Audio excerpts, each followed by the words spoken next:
Vernon Lee, the writing pseudonym for Violet Paget. An introduction.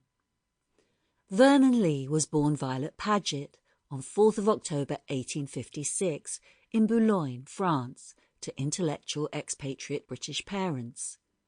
In common with several other very talented literary women of the day, she felt it necessary to publish under a masculine pseudonym in order for her writing to be taken seriously.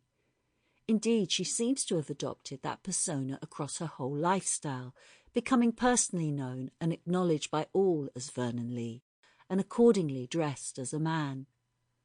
Her first published work in 1880 was taken from her collection of essays that had originally appeared in Fraser's magazine with the scholarly title of Studies of the 18th Century in Italy.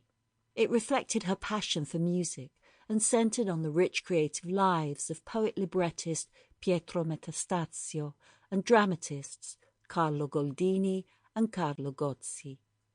She wrote over a dozen volumes of essays on art, music and travel, with her scholarly appreciation animated by wit and imagination.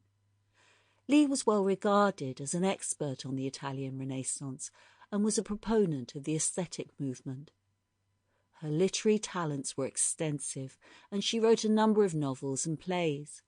Perhaps her best remembered works are her haunting and powerful short stories exploring the supernatural. Lee has often received accolades for these and glowingly compared to other authors such as M.R. James. A committed pacifist, she was resolved to protest against World War I. Her social activism in other areas was perhaps fueled by her feminist beliefs. In her private life, she was a lesbian and had long-term passionate relationships with 3 women, including the doomed author and poet Amy Levy.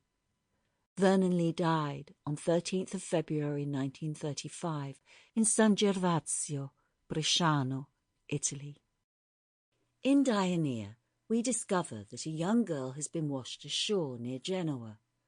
Her life could be one of misery or success, depending on the fates. But despite her ravishing beauty, Dionea grows up to be not the woman all had hoped she might become. Dionea by Vernon Lee. From the letters of Dr. Alessandro de Rossis to the Lady Evelyn Savelli, Princess of Sabina, Montemiro Ligure, June the 29th, 1873. I take immediate advantage of the generous offer of your Excellency. Allow an old republican who has held you on his knees to address you by that title sometimes, 'tis so appropriate, to help our poor people. I never expected to come a-begging so soon, for the olive crop has been unusually plenteous. We semi-Genoese don't pick the olives unripe, like our Tuscan neighbours, but let them grow big and black, when the young fellows go into the trees with long reeds and shake them down on the grass for the women to collect. A pretty sight, which your Excellency must see some day. The grey trees with the brown, barefoot lads craning, balanced in the branches, and the turquoise sea as background just beneath. That sea of ours, it is all along of it that I wish to ask for money.